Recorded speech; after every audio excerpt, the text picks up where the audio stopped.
السلام علیکم سامعین، 24 شوال المکرم کی تاریخ شروع ہو چکی ہے، 22 اپریل ہے۔ خبر کا عنوان ہے ایم پی اقرا حسن۔ دراصل ایک ہندو تنظیم، اس کے کچھ ارکان آج ایم پی اقرا حسن کی رہائش گاہ پر ہنومان چالیسا پڑھنے جا رہے تھے۔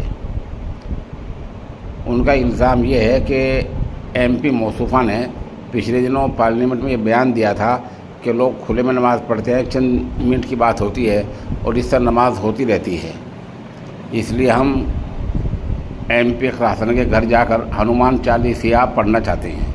پولیس نے ان کو بنت میں روک لیا، پھر بعد میں یہ لوگ کنیلا پہنچے اور کنیلا میں جا کر ہنومان چالیسا پڑھا۔ اس دوران کیرانہ میں پولیس کا گشت جاری رہا اور بائی پاس پر، کچھ پیٹرول پمپ کے پاس اور کئی جگہوں پر اضافی پولیس فورس تعینات رہی۔ چند تصویریں پیش خدمت ہیں۔